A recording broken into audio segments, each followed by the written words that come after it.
네, 여러분 환영하고 축복합니다. 깜짝 놀라셨죠? 오늘 크로마키 그 기술을 써서 오늘 제 모습이 이렇게 잘라서 송출되고 있고요. 제가 이 시스템이 지난주부터 조금씩 이렇게 바뀌고 있는데 제가 적응하느라고 중간에 실수들이 좀 있었습니다. 잘못됐고요. 용서해 주시고요. 다음 주에는 실수 없이 더 깔끔하게 더 이렇게 온전하게 드릴 수 있도록 준비 잘 하도록 하겠습니다. 광고 하나만 나눌 텐데 지금 코로나19가 굉장히 지금 큰 어려운 가운데 있습니다.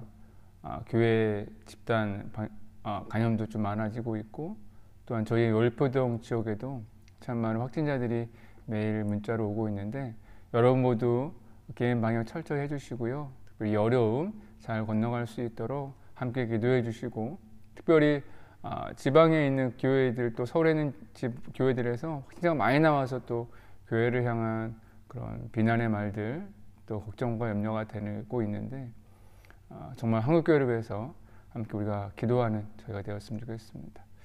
감사합니다. 오늘 말씀 읽기 나눌 텐데 오늘 마가복음 네 번째 시간인데 오늘은 12장부터 16장까지의 말씀을 다 읽으려고 합니다. 지난주보다는 분량이 조금 많을 것 같아서 오늘은 설명을 좀 줄이고 오늘 말씀에만 집중해 보려고 하겠는데요.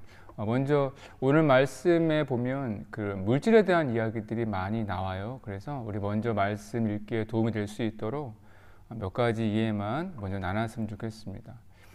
아시는 것처럼 로마 제국은 굉장히 큰 제국이에요. 이 로마 제국이 운영되기 위해서 가장 필요한 것은 아무래도 돈 아니겠습니까?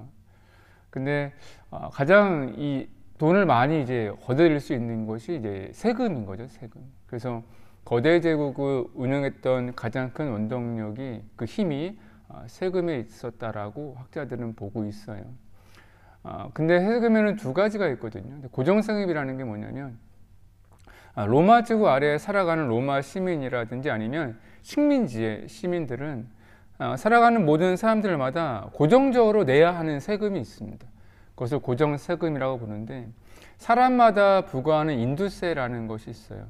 로마 제국의 시민이면 누구나 내야 되는 세금이 있고 토지세는 토지를 가지고 있는 아니면 지주라든지 아니면 그 토지를 사용하고 있는 그런 농민들이 지불해야 하는 토지세가 있었고 또한 소득에 대한 부분들도 소득세를 내야 했었는데 특이한 것은 로마 시민 같은 경우는 이 소득세는 부과하지 않았다고 해요. 대신에 그들은 병용의 의무를 져야 했었고 대신 그 속주민들, 제국 안에 있는 나라들의 주민들은 소득의 10% 정도를 세금으로 내야 했다고 합니다. 근데 이 고정세금이라는 것이 사실은 로마 제국만을 왜 쓰기는 어려워요. 그래서 고정세금 대부분은 그 총독이 다스리는 그 작은 분할된 지역을 다스리는 총독이라든지 아니면 그곳에 있는 그런 일꾼들, 관리들한테 대부분 사용되었기 때문에 이것이 로마 제국으로 직접 들어가는 경우는 그렇게 많지 않았다고 그래요. 그러니까 이건 통치의 이제 기초 자금이 되는 거죠. 근데 로마 제국을 운영하기 위해서는 군대도 운영해야 되고 전쟁도 해야 되고 참 많은 돈이 필요하잖아요. 그래서 더 큰 세금이 하나가 있었는데 그것이 바로 이제 관세라는 거예요. 관세. 로마 식민지는 굉장히 큽니다. 그렇죠? 보시는 것처럼 이만큼이 다 이제 로마 제국인데 이 안에 식민지국 내에서 활발히 무역이 일어나요. 근데 이 무역마다 배로 이동하거나 육지로 이동할 때마다 그 지역을 이동할 때마다 세금을 부과하는 거예요. 그래서 이 세금이 굉장히 컸는데 이 관세가 다 이제 로마 정부로 들어가게 되었다라고 보고 있습니다. 그러니까 로마 제국을 운영하는데 가장 큰 그런 기초, 보통 나라를 제국을 다스리는 데는 고정세가 사용되었지만 그 외에 재화를 축적하거나 군대를 모집하거나 아주 그런 덩어리의 큰 돈은 이 관세를 통해 지급받았다는 것. 이 두 가지 세금이 크게 있었다라는 것을 기억해 두시면 좋을 것 같아요. 그래서 이제 로마 시민의 세금을 걷는데 사실 제일 중요한 게 이제 세금을 걷는 거지 않습니까? 그래서 세금을 걷는데 참 많은 에너지와 힘을 쓰게 되는 건 당연한 건데 로마 제국에 세금을 걷는 두 부류의 사람이 있었다고 그래요. 보시는 것처럼 갓바이라는 이름의 세금 징수원과 모케스라는 것이 있는데, 이 갓바이라는 것은 아까 말씀드린 대로 일반세, 고정세를 걷는 사람이에요. 그래서 정부 관리, 로마에서 내려온 총독이라든지 아니면 그 담당 세리가 이것을 관리를 했는데, 뭐 이것은 뭐 제국에서 일반적으로 매해마다 꾸준히 하는 거니까 뭐 그렇게 큰 어려움은 없습니다. 근데 이 관세라는 것이 중요한데, 이 관세라는 것을 더 많이 이제 사용하고 또 효과적으로 이제 뭐랄까요, 거둬들이기 위해서 이제 모케스라는 세금 징수를 따로 주게 되는 거예요. 왜냐하면 일반세는 탈세할 부분이 없으니까 이게 이제 굉장히 뭐랄까요, 형식적이 될 수 있는 거예요. 근데 관세라는 것은 변동도 많을 뿐더러 이 액수가 크기 때문에 이 관세를 제대로만 걷어들여야지, 제대로 걷어들여야지 이제 손해가 없이 운영이 되니까, 이 관세를 어떻게 했냐면 이것을 민간한테 이제 경매 입찰을 주는 거예요. 5년마다. 그럼 그 입찰을 받은 사람은 이 관세를 이제 걷어서 이제 로마 제국에 주게 되는데, 그게 이제 어떤 힘이 있냐면 이 관세 비율을, 물론 고정적인 관세 비율도 있지만 이때 입찰을 받은 사람이 이 관세를 자기가 조절하는 거예요.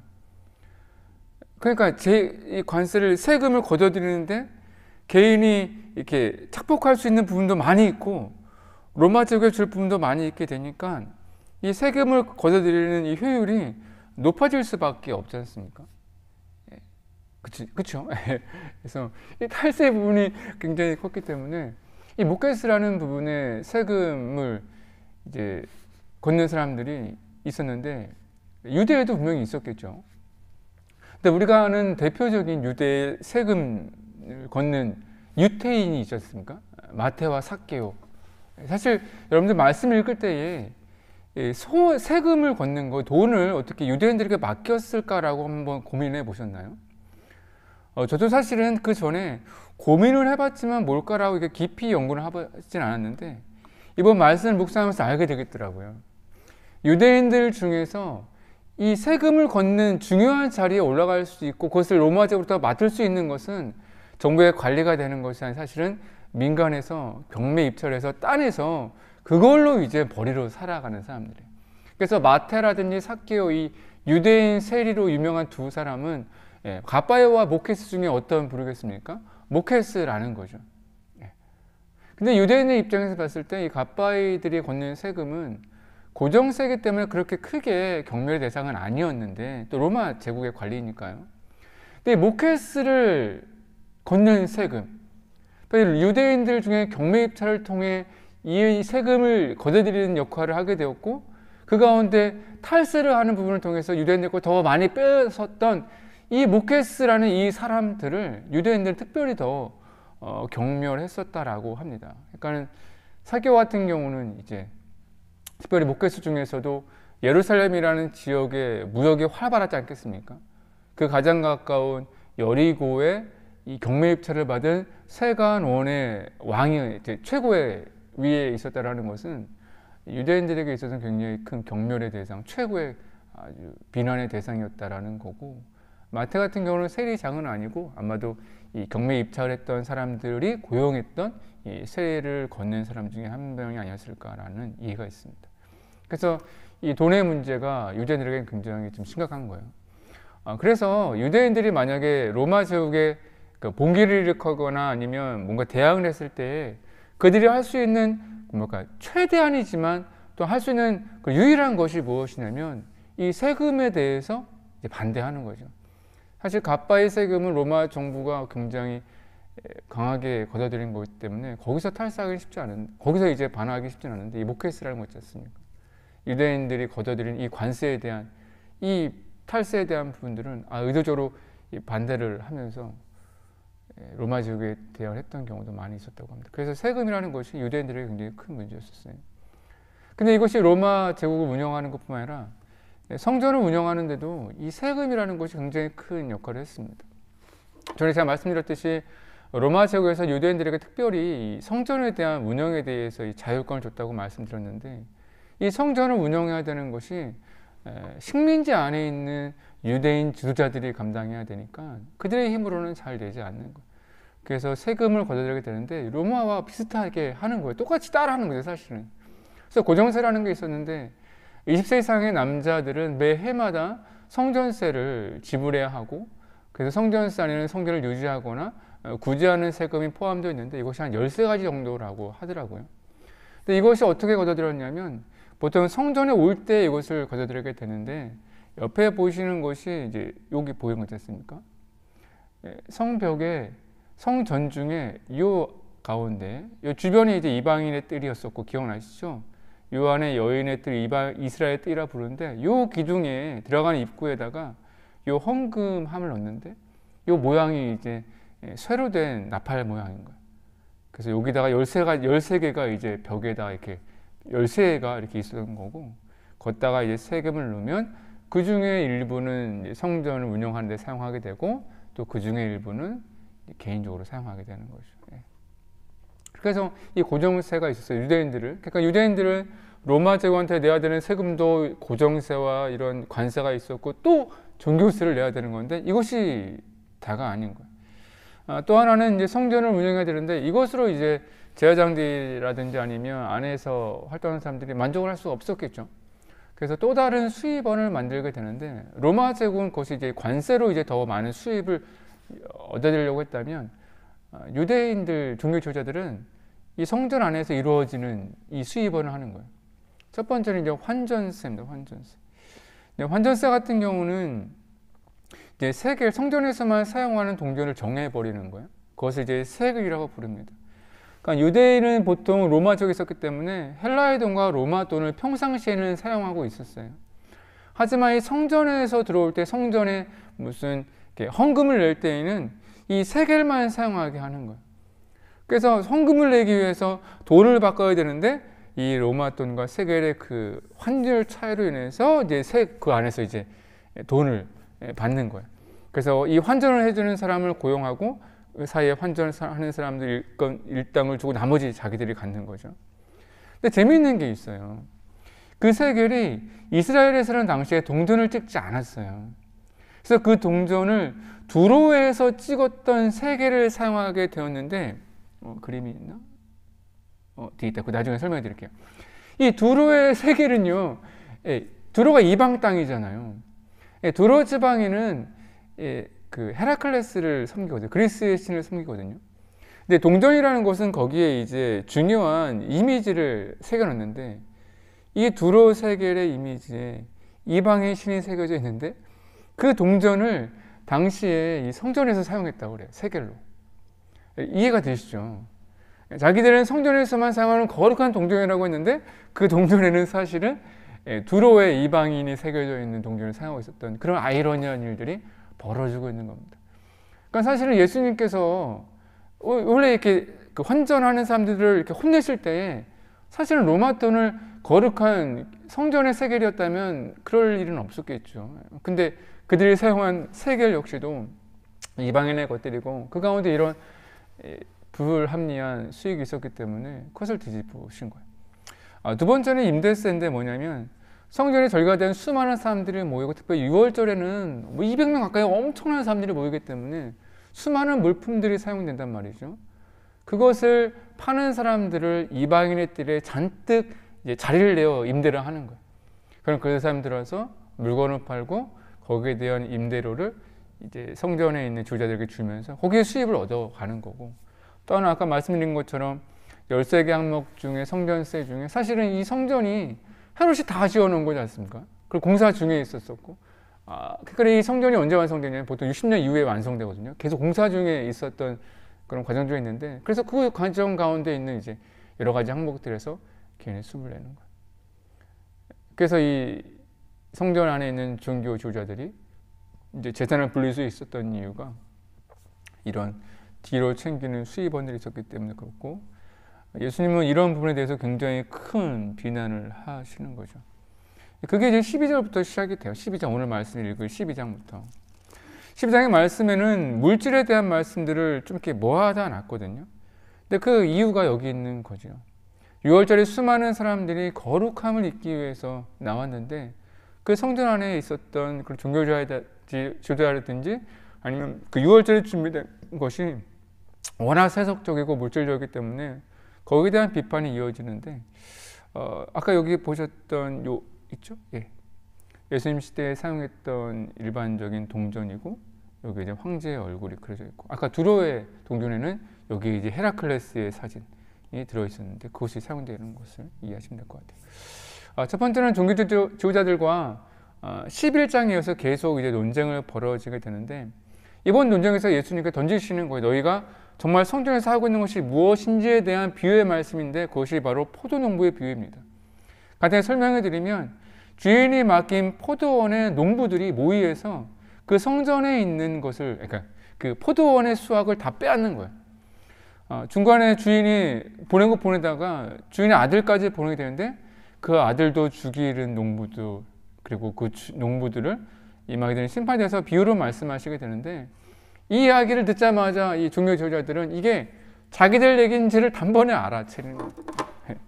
그러니까 자기들도 자신들이 지금 얼마나 불의한 일을 하고 있는지, 또 예루살렘 성전과 이 절기를 이용해 얼마나 그릇된 행동을 하고 있는지, 자신이 하나님이 주신 그 이름을 가지고 얼마나 자신들이 위해서 이용하고 있는지를 잘 알고 있었다라는 거예요. 그 비판의 이야기가 12절에 계속 시작되고요. 그 다음에 이제 바리새인과 헤롯 당이 질문하는 거, 세금에 대한 문제. 아까 말씀드린 대로 로마 제국에 대한 세금도 부당하고, 이 그러니까 성전에서 내는 세금도 이게 부당한 거예요. 근데 아까 말씀드린 대로 바리새인들과 헤롯 당, 특별히 이제 로마에 긍정하거나 부정하던 이 사람들이 세금에 대해서 민감했는데, 질문하는, 하나님, 예수님한테 세금 내야 됩니까 말아야 됩니까? 예수님한테 시험하는 거죠. 왜냐하면 워낙 민감한 문제이기 때문에. 하지만 주님은 그것을 아주 지혜롭게 넘어가시는데, 그때 사용한 게 이게 데나리온이에요. 데나리온 보여주면서, 이 데나리온 누구한테 어디가 무엇이 그려져 있느냐? 그 사람들이 이제 로마의 황제라고 하니까, 그래 이거 황제의 것이면 황제한테 주고 하나님의 것은 하나님의 것이라고 하게 되는데, 그 내부는 뭡니까? 사실 성전에서 사용하던 세겔 역시도 이스라엘의 것이 아니라 두로의 것이기 때문에 이 역시도 여러 가지로 다방면으로 비판하시는 거예요. 이들이 세금 낸다고 다 내는 거냐? 누구한테 내는 거냐? 하나님에게 내는 거냐? 스스로에게 질문하는 부분도 있는 것 같아요. 그 다음에 이어지는 게 사두개인들과의 논쟁인데, 이 사두개인들과의 부활 논쟁도 사실은 물질과 크게 다르진 않습니다. 이 사두개인들은 제가 지난주에 말씀드렸듯이 당시에 성전에서 대제사장들과 제사장 그룹의 사람들이었는데, 당시 4,000명 정도 된다고 했거든요. 이들이 부활을 믿지 않았었는데, 부활을 믿지 않는 이유 중에 하나가, 이들은 대단히 현실적인 믿음을 가지고 있었어요. 이 땅에서 누리는 것이 축복이고 저주라고 여긴 거예요. 그러니까 이 죽음 이후의 세계에 대해서는 그렇게 크게 관심을 갖지 않았어요. 그래서 이들은 이 세계에서, 이 현실에서 축복받는 길이 뭘까? 첫 번째는 말씀을 잘 지킬 건데, 다른 말씀 말고 하나님께서 허락하신 말씀인 모세 오경만 지키지 않은 것 하나였고, 두 번째는 이 땅에서 하나님께서 허락하신 이 자리에서, 그러니까 뭐랄까요? 정의롭지도 않으면서 이 시대에 순응하면서 대단히 물질적으로 살아가고 굉장히 이렇게 축복된 삶을 살아가는 것을 굉장히 추구했던 사람인 것 같아요. 그러니까 이 반반인 거예요. 신앙적으로는 반노마적인데 정치적으로는 친노마적인 것이, 이 현실에 대한 굉장히 큰 관심, 이 현실에서 잘 사는 것, 복 받는 것이 하나님의 복과 연결되는 그런 애매한 자리에 있는 거죠. 근데 이게 왜 그러냐면, 많은 목회자들 중에, 물론 그 신앙생활 하면서 목회자를 활동하면서 이렇게 좀 뭐랄까요, 이게 좀 설명이 애매한데, 물질적으로 축복을 받는 거에 대해서 굉장히 주님께서 허락하신 선물처럼 여기시는 분이 있는데, 정말 그런가를 고민해 봐야 되거든요. 근데 당시 사두개인이 그랬다라는 거예요. 내가 하나님의 제사장을 사용하고 있는데 물질적으로 축복을 받는 것도 하나님의 축복이라고 여겼는데, 사실은 그렇지는 않았어요. 그들은 하나님께서 허락하신 재물 그 이상의 것들을 아까 앞에 보았던 것처럼 스스로의 지혜를 통해 이렇게 착복하고 있었는데, 그것 역시도 굉장히 뭐랄까 축복 중에 여겼었기 때문에 거기에 대한 비판의 모습들이 연결되는 거죠. 그래서 아까 보이시는 것처럼 인과응보, 상을 받고 벌을 받는 것은 내가 현실에 받는다라는 그런 마음이 있었습니다. 또 하나 논쟁, 그 논쟁 안에 제목 타이틀이 겁니다. 어떤 아내가 있는데 남편 얻었는데 자식이 없이 남편이 죽었어요. 그래서 이제 이스라엘의 그 정통대로 그 동생과 결혼하고 또 아이가 없고 그렇게 반복되는 거예요. 그래서 7명의 형제들과 결혼한 여인이 있는데 나중에 하나님 나라 가면 누구의 아내로 살겠습니까? 이제 예수님의 말씀은 너네들은 현실에서 있는 것이 천국에서도 그대로 이어질 것 같이 고민하지만 천국에는 새롭게 되는 거야. 천사가 같아지는 거야. 주님 안에 놀라운 새로운 시대가 열려, 새로운 하늘이 열려. 그래서 다르게 말씀하십니다.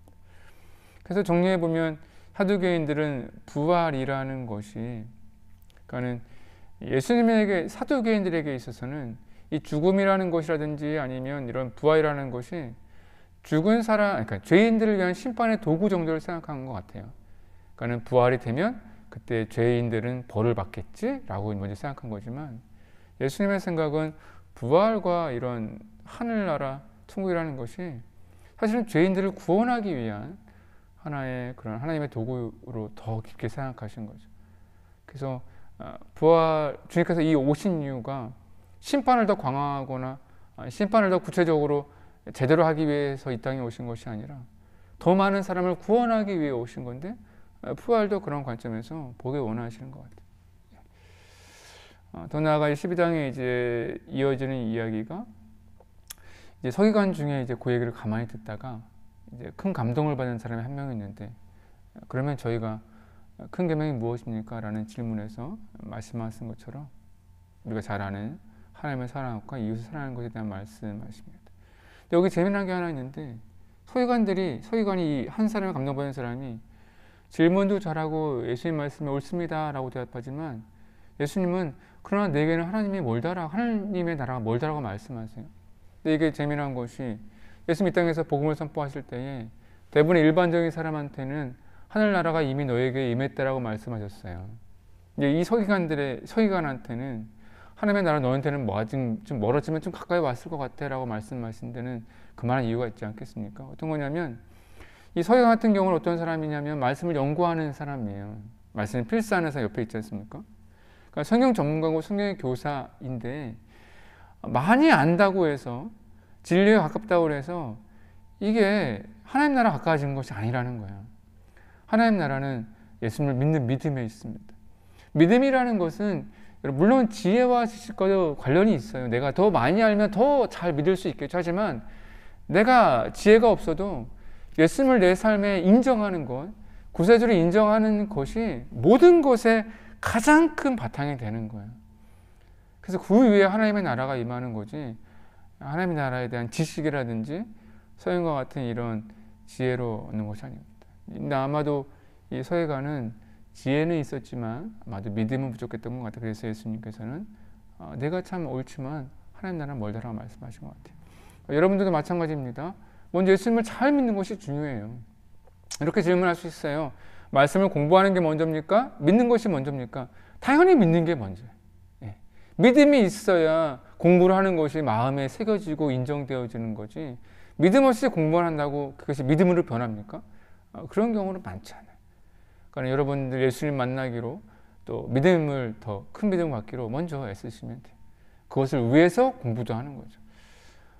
그 두 번째, 예수님의 가르침을 시작하게 되는데, 서기관들은 이제 여기 있는 연결된 말씀이죠. 서기관들의 무지인데, 서기관들은 예수님을, 그리스도를 다윗의 자손이라고 하는데, 예수님께서는 다윗은 그의 시편에 보면 그리스도를 주라 고백했기 때문에 서기관들이 말하는 것처럼 다윗의 자손 중에 하나님의 아들인 메시아가 나오는 것이 아니라 메시아가 다윗의 자손을 통해서 나오시는 것, 그것에 대해서 한번 지혜돼서 말씀하시는 겁니다.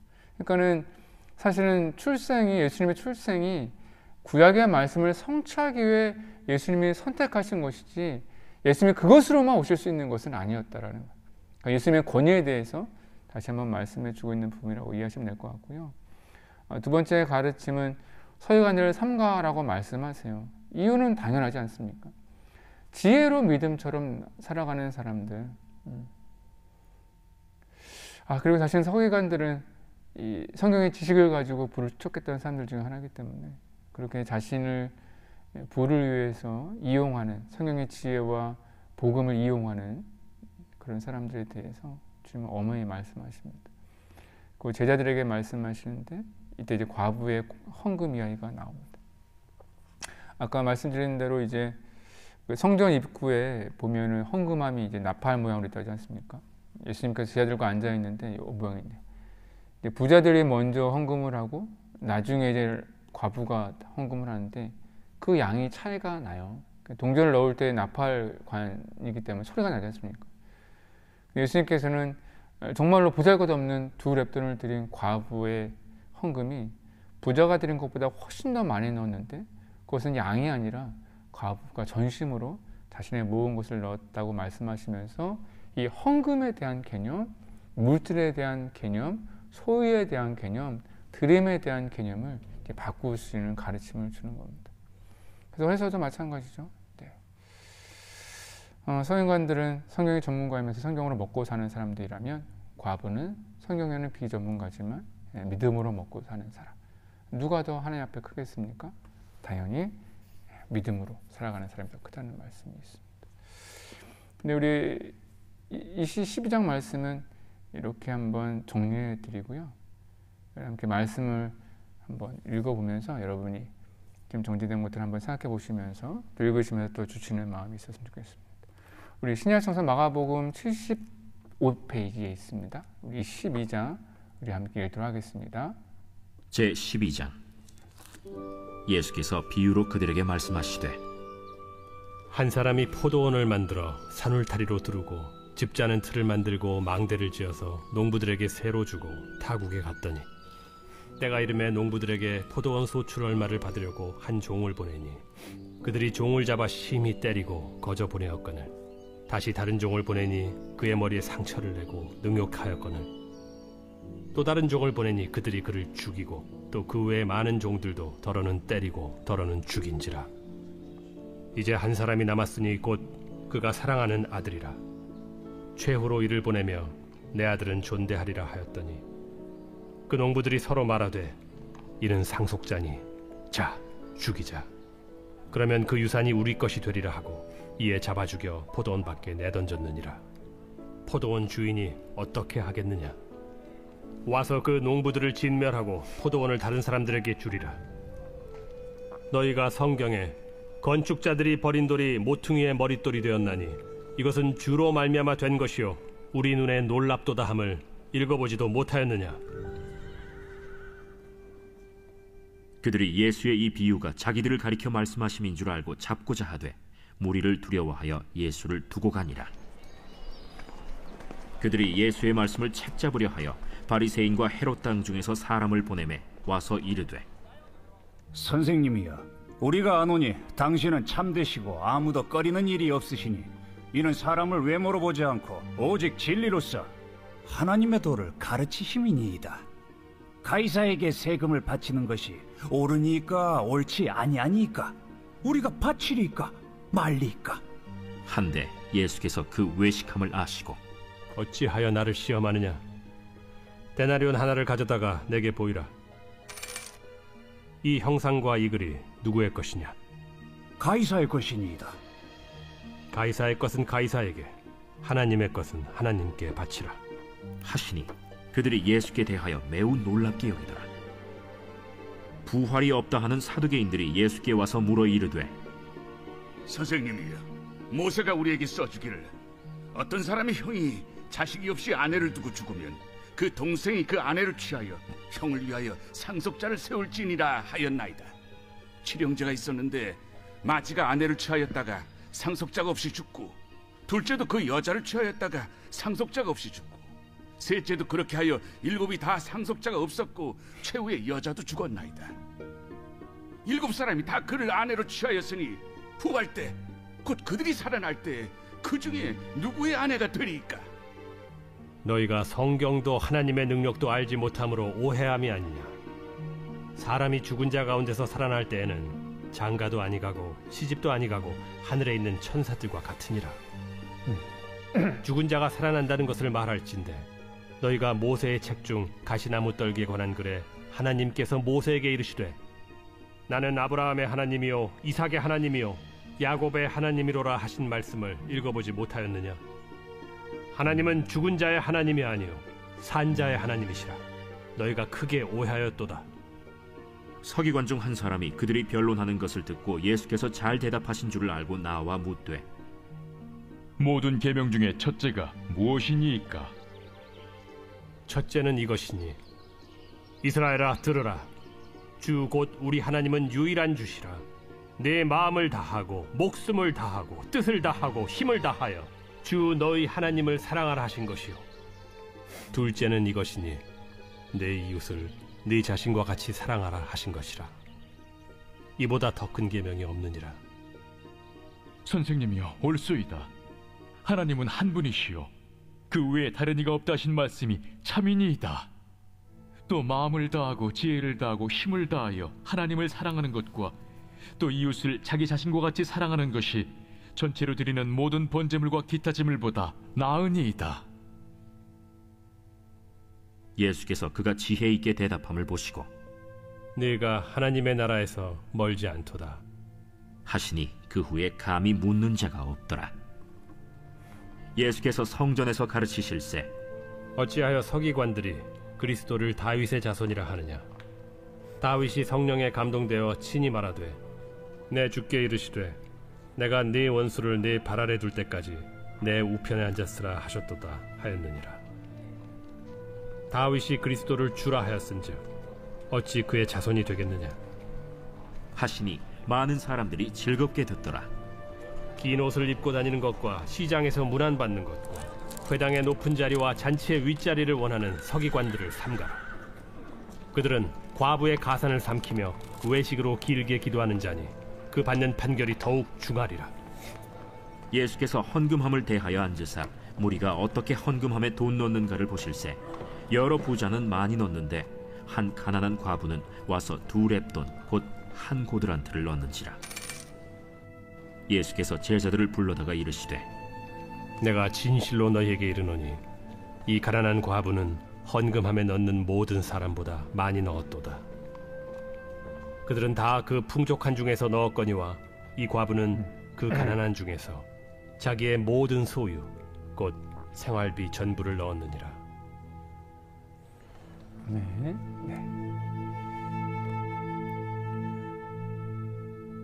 12장 그렇게 이제 물질과 믿음 또 내세와 현세에 대한 그런 이야기들을 좀 담았던 것 같습니다.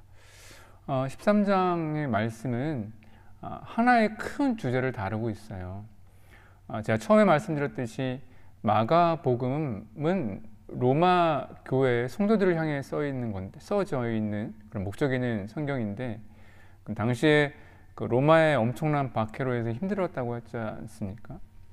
네, 그들 향한 말씀이었기 때문에 이 13장의 말씀 한 장을 전체를 이 멸망과 심판에 대한 말씀을 이렇게 넣고 있어요.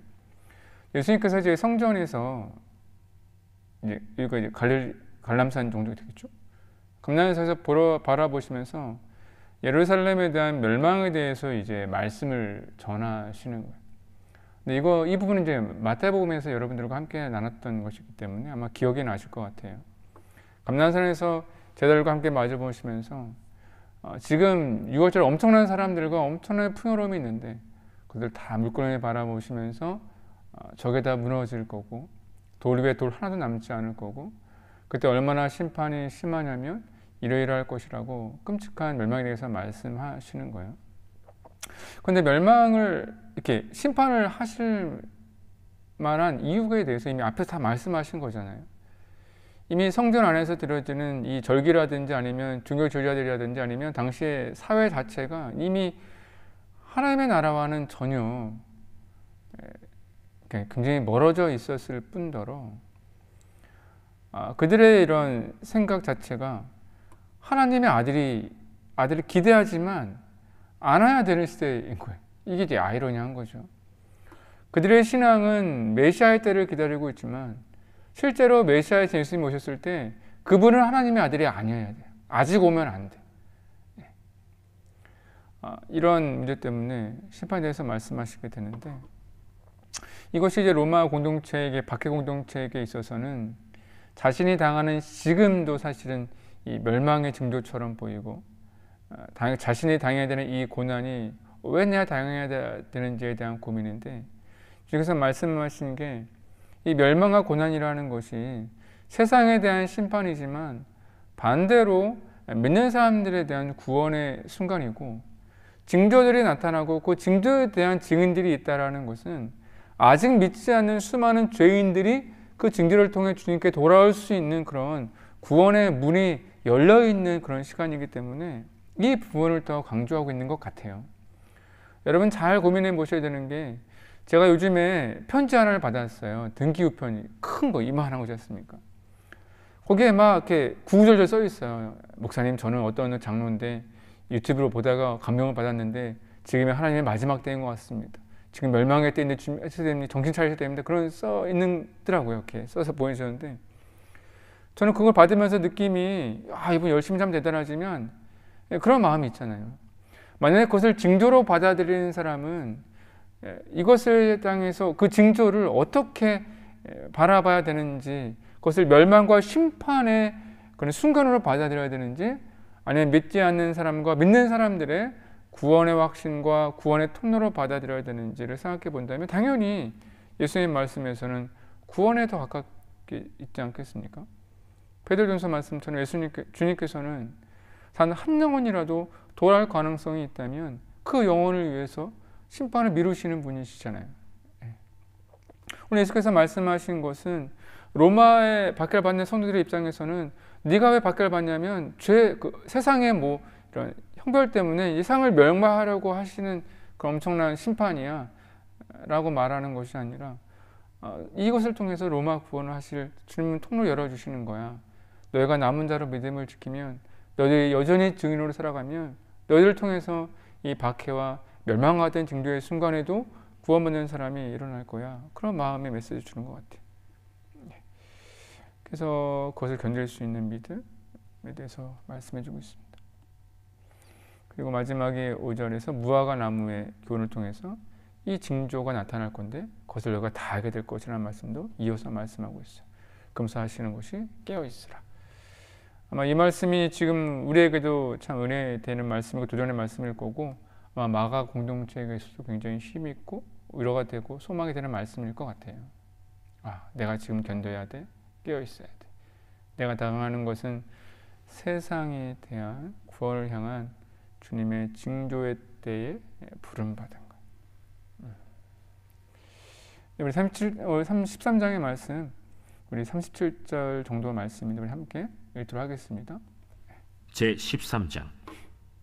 예수께서 성전에서 나가실 때 제자 중 하나가 이르되, 선생님이여 보소서, 이 돌들이 어떠하며 이 건물들이 어떠하니까? 네가 이 큰 건물들을 보느냐? 돌 하나도 돌 위에 남지 않고 다 무너뜨려지리라.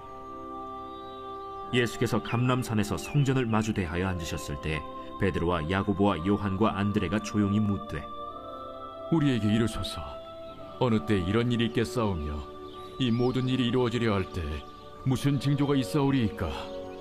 너희가 사람의 미혹을 받지 않도록 주의하라. 많은 사람이 내 이름으로 와서 이르되 내가 그라하여 많은 사람을 미혹하리라. 난리와 난리의 소문을 들을 때 두려워하지 말라. 이런 일이 있어야 하되 아직 끝은 아니니라. 민족이 민족을, 나라가 나라를 대적하여 일어나겠고 곳곳에 지진이 있으며 기근이 있으리니 이는 재난의 시작이니라. 너희는 스스로 조심하라. 사람들이 너희를 공회에 넘겨주겠고 너희를 회당에서 매질하겠으며 나로 말미암아 너희가 권력자들과 임금들 앞에 서리니 이는 그들에게 증거가 되려 함이라. 또 복음이 먼저 만국에 전파되어야 할 것이니라.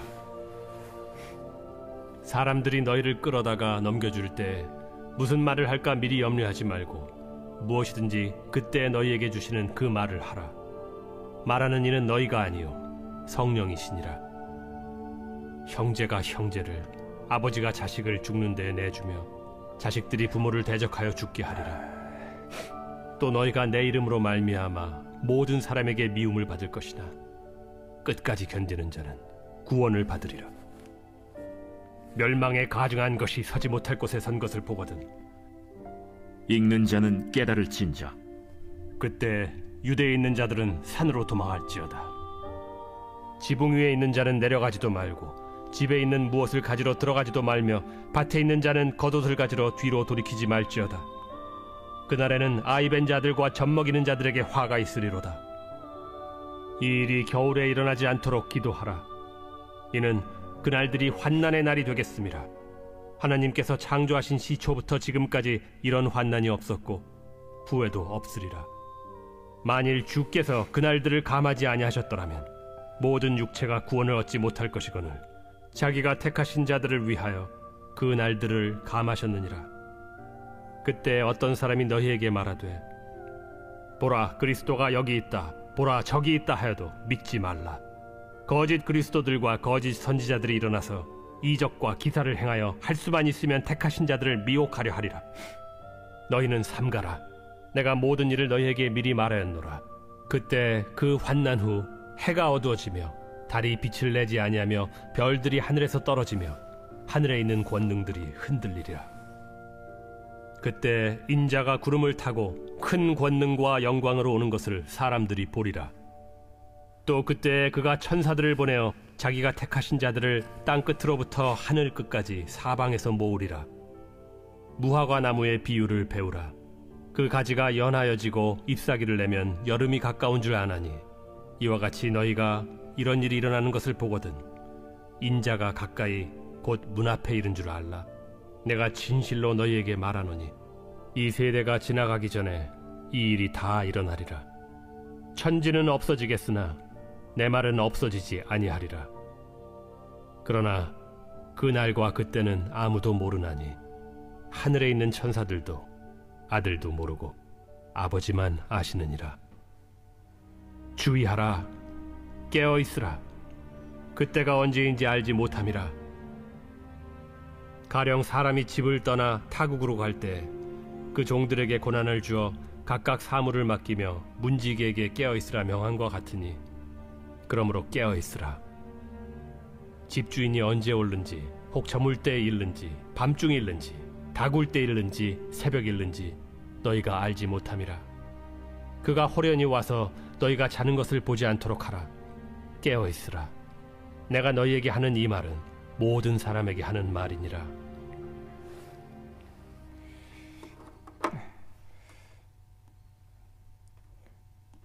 우리 14장의 말씀 보도록 하겠습니다. 마가복음 14장은 72절이나 되는 굉장히 큰 절입니다. 그래서 이 안에 예수님이 십자가에 달리시기 전까지의 그런 이야기들이 다 담겨져 있어서 내용이 좀 많이 있어요. 근데 우리가 이미 마태복음 나눌 때 이 부분들을 조금 자세히 나눴었기 때문에 이 부분에 대한 중요한 것만 좀 짚어 넘어가고 말씀을 읽으려고 하는데 6월절 이틀 전이에요. 이틀 전에 제자장들과 서기관들이 예수님을 죽이려고 하지만 밀란이 일어날까 봐 예수님을 죽이진 못합니다. 그때 당장 하지는 못해요. 당시 분위기를 보면 이미 예수님에 대한 일반 사람들의 반응이 굉장히 무시하지 못할 만큼 굉장히 좋았다라는 것을 알게 됩니다. 두 번째는 배다인 나병 환자 시몬의 집에서 식사를 하시게 되는데 뭐 자신 아시는 것처럼 한 여인이 그 옥합을 깨뜨려서 머리에 부어드려요. 근데 여기 재미있는 게 있는데 어떤 거냐면 머리에 부어드린다라고 표현한 성경이 있고 발에 부어드린다라고 표현한 성경이 있어요. 근데 마태와 마가복음 같은 경우는 예수님의 머리에다가 이 옥합을 부어드리고 요한복음 같은 경우는 예수님의 발 아래 이제 부어드리거든요. 그러니까 이게 무슨 차이가 있냐면 마태복음과 마가복음 같은 경우는 예수님의 그리스도 되심을 굉장히 강조를 하잖아요. 그래서 기름 부은 왕, 기름 부은 그럼 뭘까요? 메시아라는 이미지를 조금 더 부각시켜 주고 싶은 거고, 요한복음 같은 경우는 예수님을 이제 뭐랄까요? 이제 섬김의 모습에 본으로 이 모습, 이 장면을 사용하고 있어요. 이 여인이 이 예수님을 온전히 섬겨드리는 그 여인의 아주 아름다운 헌신과 그런 모습을 조금 더 강조하기 위해서. 그러니까는 머리에 부어드리는 것은 예수님을 강조하는 모습이라면 발에 부어드리는 것은 오히려 이 여인에 대한 이 헌신을 조금 더 강조하고 있는 거죠. 그런 차이가 있다는 것을 아시면 될 것 같은데, 결국적으로 이 여인이 하는 것은 예수님의 장례를 준비하는 것인데, 그동안 3번이나 예수님께서 시차대에서 말씀하셨지만 유일하게 그것을 마음에 새기고 믿음으로 반응했던 여인이라는 것도 중요한 것 같아요. 근데 이 사건이 일어났을 때에 가룟 유다가 마음의 결심을 하죠. 그래서 대제사장들에게 찾아가서 예수님을 넘겨주기로 합니다. 그 다음 사건이 예수님의 이제 만찬이 이루어지게 되는데, 이때 재미난 게 하나가 있죠. 이때 마가복음에 보면 이 만찬의 자리도 그게 뭐랄까요, 아주 그러니까 철저하게 준비된 그런 모습이 아니라 예수님의 제자를 보내셔서 그런 마을 어귀에 있는 사람, 그러니까 유월절을 준비하는 사람에게 가서, 여기 있는 표현이죠. 내가 내 제자들과 함께 유월절 음식을 먹을 나의 객실이 어디 있느냐라고 질문을 하게 되면 거기에 반응해서 순종하는 사람의 집을 사용하겠다고 말씀하시는데, 그것이 이제 마가의 다락방이 된 거예요. 그러니까 마가 다락방의 이 이야기의 시작은요, 이 놀라운 인정과 헌신에, 이렇게 인정과 순종에 있어요. 내 것이 아니라 하나님의 것이지. 그래, 하나님의 것이면 하나님께 드려야지. 이런 놀라운 역사가 마가의 다락방에 첫 번째 일어나게 되고, 그래서 이 놀라운 마가 다락방에서 첫 번째 교회가 세워지고 성령의 역사가 일어나는 거예요. 그러니까 하나님의 것을 인정하는 그 자리에 주민 놀라운 역사가 있는 거예요. 거기에 믿음이 살아나는 겁니다. 여러분도 중요한 게, 여러분이 물질의 축복 받고 싶잖아요. 당연한 거 아니겠습니까? 그러면 물질의 주인이 누구인지, 물질을 주고 가져가시는 분이 누구인지를 먼저 인정하셔야 돼요. 그래야 그곳에 역사가 일어나는 거예요. 내 것을 내가 축복하겠다라고 말씀하신다면, 네, 그럼 주님의 것이면 내어드리겠습니다라고 먼저 그 헌신이 필요한 겁니다. 두 번째는 이제 식사를 내어드리는 중에 가룟 유다가 팔 것에 대해서 경고하시는데, 차라리 내가 낫지 않았으면 좋겠다라고 그의 영혼에 대한 안타까움에 대해서 말씀하십니다. 하지만 이 모든 것이 물론 가룟 유다의 결단에도 있었겠지만, 이 모든 것이 하나님의 그런 놀라운 알 수 없는 그런 비밀스러운 섭리 가운데 있기 때문에 예수의 마음 한켠에는 이런 가룟 유다에 대한 안타까움이 있죠. 다른 복음에 보면 오히려 이 가룟 유다에게 기회를 주는 것처럼 말씀하시기도 하는데, 오히려 이 마가복음에서는 이 순종하는 자, 고난을 받을 수밖에 없는 자, 어려운 길을 갈 수밖에 없는 그 사람을 위한 그런 안타까운 마음을 주시는데, 아마도 이것은 마가 공동체를 위한 위로의 말씀이 있기 때문에 그럴 것도 같아요. 그렇다고 해서 뭐 예수님이 가룟 유다를 굉장히 특별히 굉장히 안타까워하셨다, 유다 복음처럼 그렇게 보시는 것은 아닌 것 같고요. 마가의 그런 마음이라고, 믿음의 고백이라고 보시면 될 것 같아요. 그리고 만찬을 나누시는데, 그것은 마가복음은 굉장히 짧게 나눠요. 이것이 성만찬의 시작이라는 것을 나누게 되고, 이 안에서 하나가 되는 그런 모습이 있습니다. 그 아름다운 모습이잖아요. 예수님의 제자들의 발을 씻긴다든지, 베드로와 예수님과의 그런 논쟁 같은 것들은 어디서 등장하지 않습니다. 그 다음에 베드로가 이제 부인할 것에 대해서 얘기하게 되는데, 예수님의 부인의 중요한 것이 있어요. 너희들이 다 나를 부인할 텐데, 하지만 갈릴리에서 내가 먼저 가서 만나게 될 거라는 이 말씀, 갈릴리의 만남이 중요한 거예요. 그러니까 다른 복음에서 다른 게 있어요. 그러니까 부인만 있는 거 아니죠. 떠나가는 것이 아니라 약속이 있어요. 떠나가는 자에게도 약속을 주세요. 네가 떠나가겠지만 그러나 나는 너를 만나러 갈릴리에 가 있을 거니까 기대하고 있어. 그러니까 인생사의 모든 것들, 예수님 믿는 사람에게 있어서 일어나는 모든 것들이 우리는 알 수 없지만 하나님의 놀라운 섭리와 계획 가운데 운행되어지고 있는 거예요. 그 가운데 내가 얼마나 믿음으로 지키고 잘 견디고 버티느냐가 중요한 거죠. 마태복음의 가장 큰 이슈인 거죠. 주제입니다. 베드로가 부인하기를 부인하죠. 하지만 예수님은 굉장히 베드로는 부인합니다. 강력하게 나 안 할 거라고.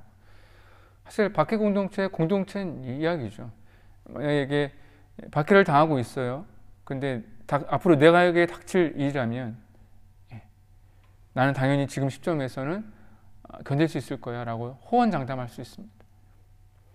코로나19가 시작됐을 때 믿음으로 잘 버티면 되죠. 호언장담하지 않습니까? 근데 1년쯤 되니까 어떠세요? 베드로와 같은 모습을 보이게 됩니다. 근데 베드로에게 뭐가 있습니까? 약속이 있어요. 그러나 괜찮아. 네가 잘 견디기만 하면 갈릴리에서 다시 한번 나를 만나게 될 거야. 우리에게도 마찬가지인 것 같아요. 예. 그 후에 이제 겟세마네 동산에 올라가셔서 기도하시는 장면이 있는데 옆에 있는 그림처럼 제 아들은 열심히 자고 예수님이 열심히 기도하시죠. 그런 모습들. 네, 그리고 예수님이 잡히시는 모습까지 이어지게 됩니다. 근데 마가복음에서는 군대까지 동원해서 대대적으로 예수님을 잡게 되는데 그 시간이 새벽이라는 것도 아주 중요하죠. 유대법에서의 새벽은요, 주님의 시간이에요. 어둠의 시간은 주님만의 시간이고, 어둠에서 이제 어둠의 일을 하는 것은 어두운 자들, 이제 사단의 일이라고 여깁니다. 그래서 이 어둠의 시간에는 안식해야 되는데 나와서 주님을 잡는다라는 것은 굉장히 큰 부정행위죠. 베드로의 칼부림과 예수의 말씀까지도 이어지게 됩니다. 그리고 아직까지 다 끝나지 않았습니다. 그리고 한 청년이 그때 벗은 몸으로 도망가는데 제가 처음에 말씀드렸듯이 마가복음에만 있는데 아마도 마가 자신의 고백이 아닐까라고 생각하게 됩니다. 예수님의 첫 번째 재판이 이 새벽에 일어나게 되는데 시간은 이제 유월절 전날 새벽 일에 일어나는데 주간을 대회장과 사내들인 공회원 모두가 함께하고 있어요. 그러니까 최소한 72명이라는 얘기죠. 많은 증인들이 예수님에 대해서 증언하는데 증언도 잘 안 될 뿐더러 서로 입도 맞지 않았다라고 성경은 고백하고 있고요. 그때 이제 마지막에 대제사장의 질문, 내가 그리스도냐? 거기 예수님이 내가 그니라라는 이 말씀을 통해 이 재판이 신속하게 종결이 됩니다. 예수님의 한 말씀, 내가 그리스도다. 그러니까 이 수많은 이 부정과 수많은 증인들이 일어나지 못한 것이 이 한마디의 말씀으로 그들의 마음을 용서숨치게 하는 거죠. 근데 이 사실 내가 그라는 이 말씀 한마디가 복음이지 않습니까? 이 한마디에 예수님을 죽이려는 사람이 있고 이 한마디에 예수님을 따르려는 사람이 있다는 것이 우리에게 주는 메시지가 큰 것 같아요. 그래서 마가복음에는 다른 말 필요 없어요. 내가 크니라. 이 한 말씀에 모든 재판의 결과가 판결되는 거예요. 우리에게도 마찬가지입니다. 수많은 이야기도 있지만 예수님이 메시아라는 그 하나가 우리의 나머지 삶을 판결하는 거예요. 결정하는 거예요. 여기에 중요한 포인트가 있는 것 같습니다. 그리고 재판 중에 베드로가 말씀대로 3번 부인하죠. 마태복음 14장은 72장 굉장히 긴데 제가 잠깐 시간을 보니까 오늘은 여기까지 14장까지 말씀을 읽고요. 우리 나머지 15장과 16장은 다음 주에 마가복음 전체 말씀을 정리하면서 말씀을 읽는 게 좋을 것 같아요. 그래서 오늘은 14장까지 말씀을 읽을 텐데 72절이라는 데는 많은 절이기 때문에 여러분들 중간에 이제 이렇게 저 집중을 놓치지 않고 말씀 잘 읽어보시면 좋을 것 같습니다. 우리 함께 묵상하겠습니다. 제14장. 이틀이 지나면 유월절과 무교절이라. 대제사장들과 서기관들이 예수를 흉계로 잡아 죽일 방도를 구하며 밀란이 날까 하노니 명절엔 하지 말자. 예수께서 베다니 나병 환자 시몬의 집에서 식사하실 때 한 여자가 매우 값진 향유 곧 순전한 나드 한 옥합을 가지고 와서 그 옥합을 깨뜨려 예수의 머리에 부으니 어떤 사람들이 화를 내어 서로 말하되 어찌하여 이 향유를 허비하는가? 이 향유를 300데나리온 이상에 팔아 가난한 자들에게 줄 수 있었겠도다. 가만두라. 너희가 어찌하여 그를 괴롭게 하느냐? 그가 내게 좋은 일을 하였느니라. 가난한 자들은 항상 너희와 함께 있으니 아무 때라도 원하는 대로 도울 수 있거니와 나는 너희와 항상 함께 있지 아니하리라. 그는 힘을 다하여 내 몸에 향유를 부어 내 장례를 미리 준비하였느니라. 내가 진실로 너희에게 이르노니 온 천하에 어디서든지 복음이 전파되는 곳에는 이 여자가 행한 일도 말하여 그를 기억하리라. 12 중에 하나인 가룟 유다가 예수를 넘겨주려고 대제사장들에게 가매 그들이 듣고 기뻐하여 돈을 주기로 약속하니 유다가 예수를 어떻게 넘겨줄까 하고 그 기회를 찾더라. 무교절의 첫날 곧 유월절 양 잡는 날에 제자들이 예수께 여짜오되 우리가 어디로 가서 선생님께서 유월절 음식을 잡수시게 준비하기를 원하시나이까? 예수께서 제자 중에 둘을 보내시며 성내로 들어가라. 그리하면 물 한 동이를 가지고 가는 사람을 만나리니 그를 따라가서 어디든지 그가 들어가는 그 집 주인에게 이르되 선생님의 말씀이 내가 내 제자들과 함께 유월절 음식을 먹을 나의 객실이 어디 있느냐 하시더라 하라. 그리하면 자리를 펴고 준비한 큰 다락방을 보이리니 거기서 우리를 위하여 준비하라. 제자들이 나가 성내로 들어가서 예수께서 하시던 말씀대로 만나 유월절 음식을 준비하니라. 저물매 그 12를 데리시고 가서 다 앉아 먹을 때 예수께서 이르시되 내가 진실로 너희에게 이르노니 너희 중에 한 사람 곧 나와 함께 먹는 자가 나를 팔리라. 그들이 근심하며 하나씩 나는 아니지요 하고 말하기 시작하니 그들에게 이르시되 12 중에 하나 곧 나와 함께 그릇에 손을 넣는 자니라. 인자는 자기에 대하여 기록된 대로 가거니와 인자를 파는 그 사람에게는 화가 있으리로다. 그 사람은 차라리 나지 아니하였더라면 자기에게 좋을 뻔하였느니라. 그들이 먹을 때 예수께서 떡을 가지사 축복하시고 떼어 제자들에게 주시며 이르시되 받으라. 이것은 내 몸이니라. 또 잔을 가지사 감사기도 하시고 그들에게 주시니 다 이를 마시매 이것은 많은 사람을 위하여 흘리는 나의 피 곧 언약의 피니라. 진실로 너희에게 이르노니 내가 포도나무에서 난 것을 하나님 나라에서 새 것으로 마시는 날까지 다시 마시지 아니하리라. 이에 그들이 찬미하고 감람산으로 가니라.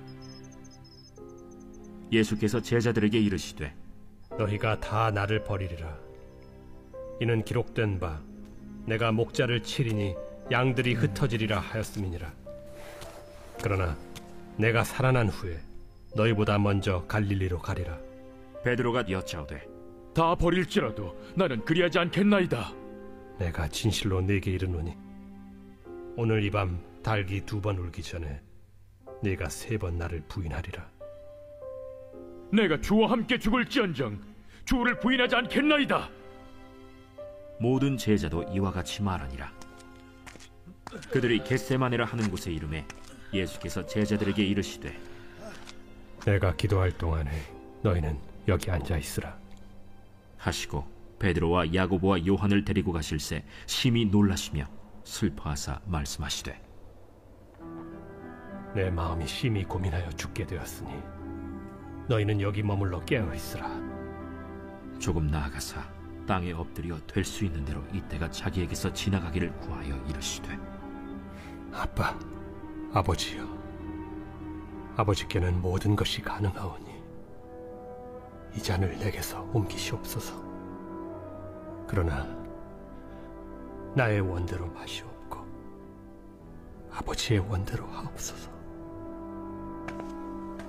돌아오사 제자들이 자는 것을 보시고 베드로에게 말씀하시되 시몬아, 자느냐? 네가 1시간도 깨어 있을 수 없더냐? 시험에 들지 않게 깨어 있어 기도하라.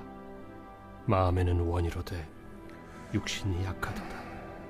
다시 나아가 동일한 말씀으로 기도하시고 다시 오사 보신즉 그들이 자니 이는 그들의 눈이 심히 피곤함이라.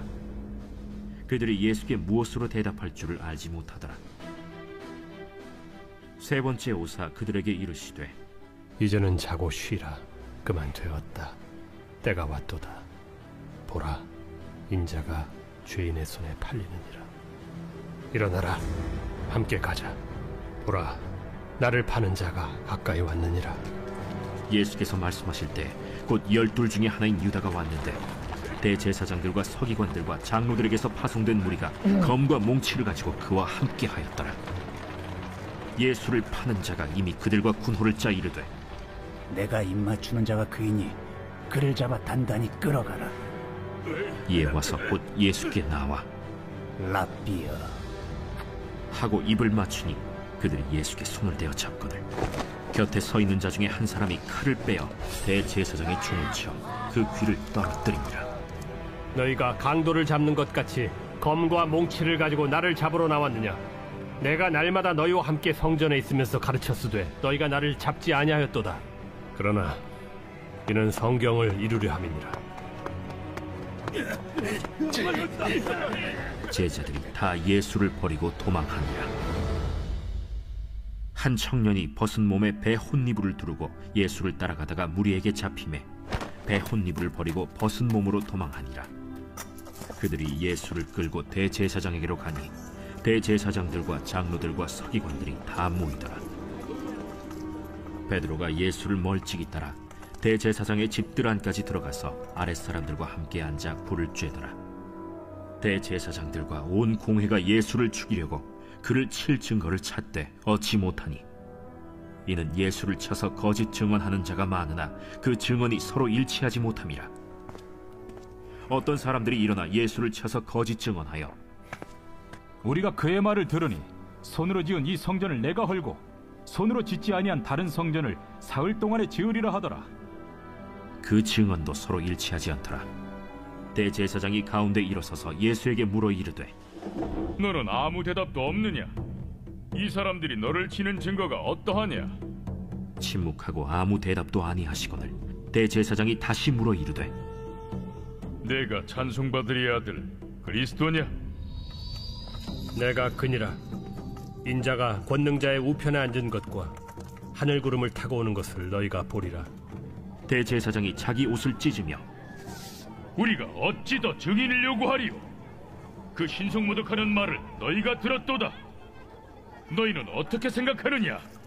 하니 그들이 다 예수를 사형에 해당한 자로 정죄하고 어떤 사람은 그에게 침을 뱉으며 그의 얼굴을 가리고 주먹으로 치며 선지자 노릇을 하라 하고 하인들은 손바닥으로 치더라.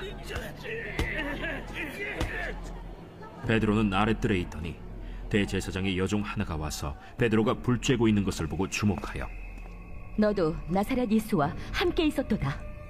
베드로가 부인하여 이르되 나는 네가 말하는 것이 무엇인지 알지도 못하고 깨닫지도 못하겠노라. 앞들로 나갈새 여종이 그를 보고 곁에 서 있는 자들에게 다시 이르되 이 사람은 그 도당이라 하되 또 부인하더라. 조금 후에 곁에 서 있는 사람들이 다시 베드로에게 말하되 너도 갈릴리 사람이니 참으로 그 도당이니라. 그러나 베드로가 저주하며 맹세하되 나는 너희가 말하는 이 사람을 알지 못하노라. 달기 곧 두 번째 울더라.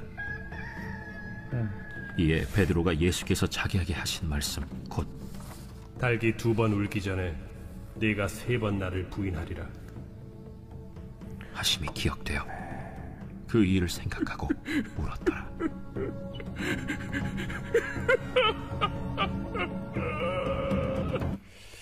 네, 오늘 14장까지의 말씀을 함께 읽어보았습니다. 14장까지의 말씀을 좀 이렇게 오늘 읽을 말씀을 하다 보니까 제가 처음에 마가복음 같은 경우는 교회 공동체에 많은 관심이 있다고 말씀드렸죠. 그냥 공동체가 아니라 큰 어려움과 환난 중에 있는 공동체에 대해서 말씀을 드렸어요. 이 공동체 안에 있는 사람 한 사람 한 사람 한 사람을 보면 이 베드로와 제자들의 모습처럼 굉장히 약하고 연약하고 어리석어 보입니다. 하지만 그것을 하나의 교회로 공동체로 만들어 주신 이유는 아까 마가의 다락방 이야기처럼 그 안에 함께 있는, 그러니까 각자가 떨어지면 작지만 함께 믿음으로 있었을 때에 같이 하나님 그 주시는 은혜와 그런 소망들을 나누는 그런 위로와 격려가 있을 때에 그 모든 것을 다 견딜 수 있거든요. 마가 공동체 같은 경우는 이미 박해 가운데 뿔뿔이 흩어질 위기 가운데 있었고 한 사람 한 사람도 위태롭지만 교회도 사실 위태로운 가운데 있었어요. 그런 가운데 이제 마가가 위로할 수 있는 것은 우리가 교회가 세운 것은 다른 것이 아니었어. 우리가 주님을 인정하는 그 마음이었고 다 주님의 것으로 내어드린 그 헌신 위에 교회가 세워진 거잖아라고 고백하고는 거고 또 왜 한 사람 한 사람 약하지만 우리가 믿음으로 주님께서 말씀하신 소망을 붙들며 건들 때에 우리는 결코 약하지 않아. 그리고 이곳이 지나가면 마치 예수님의 십자가 이후에 갈릴리에서 다시 만났던 것처럼 주님을 만날 수 있어. 그래 우리가 당하고 있는 이 모든 고난과 이 모든 박해가 사실은 그냥 하나님이 없어서 당해야 하는, 하나님이 약해서 당해야 하는 그런 것이 아니라 하나님이 세상을 구원하기 위한 주님의 섭리 가운데 있고 나의 고난은 나의 박해는 그런 주님의 하나의 도구야, 하나의 통로가 될 수 있어라는 그런 위로의 말씀들이 오늘 가운데 부어진 것 같은데, 우리 이 말씀이 코로나19를 살아가는 우리에게도 큰 힘이 되고 위로가 되는 것 같아요. 지금 참 많이 힘듭니다. 하지만 여러분들, 이 힘든 것도 구원의 통로가 될 수 있다면, 하나님의 도구가 될 수 있다면 주님 앞에 기꺼이 내어드릴 수 있는 우리 모두가 되었으면 좋겠고요. 주 앞에 도구로 내어드린다는 것은 무엇이겠습니까? 이 어려운 가운데서도 다른 것이 아니라 말씀으로 살아가기로, 주님을 위해 살아가기로 한 번 더 결심하고 그렇게 하루하루 살아가는 것이 아닐까 싶고요. 그렇게 살아가는 결단이 지금 이 시간에 마음속에 생긴다면 오늘 마가복음의 말씀 아주 잘 읽으신 거죠. 다음 주에 우리 15장과 16장의 말씀을 함께 나눌 텐데, 잠깐 광고를 드리면, 제가 오늘 말씀을 연구하면서 한 가지를 깨달았어요. 여러분, 십자가, 예수님의 십자가는 우리는 보통 유대인들이, 그러니까 유대 지도자들이 예수님 십자가에 못 박은 것 같지만 15장 10장의 말씀 보면 마가는 전혀 다르게 해석합니다. 다음 주에 마가가 어떻게 예수님의 그 십자가에 대해서 새롭게 해석하는지에 대해서 나눌 테니까요. 기대하는 마음 가지시고 다음 주에도 함께 했으면 좋겠습니다. 우리 잠시 기도하고 마치도록 하겠습니다. 하나님, 우리 모두가 코로나19의 어려움을, 또 힘든 시간을 보내고 있지만, 하지만 우리 가운데는 믿음이 있고 우리 가운데는 소망이 있습니다. 오히려 이 어려움 가운데 구원의 통로가 있고 복음의 통로가 있는 줄 믿습니다. 우리가 사용되게 하여 주시옵시고, 정말 이 시간을 믿음으로 잘 견딤을 통해서, 믿음으로 말씀으로 잘 살아감을 통해서 오히려 우리의 어려움과 우리의 힘듦과 이 코로나19가 이외에 주님의 놀라운 은혜의 통로, 복음의 통로가 될 수 있도록 인도하여 주시옵시고, 우리 사랑하는 성도들, 우리 한 주간 또 주님의 말씀 가운데 살아갈 텐데 힘과 능력으로 함께 하셔서 언제나 승리할 수 있도록 인도하여 주시옵소서. 예수님의 이름으로 간절히 기도합니다. 아멘. 여러분 수고하셨습니다. 그럼 우리 다음 주에 뵙도록 하겠습니다. 다음 주에 뵙겠습니다.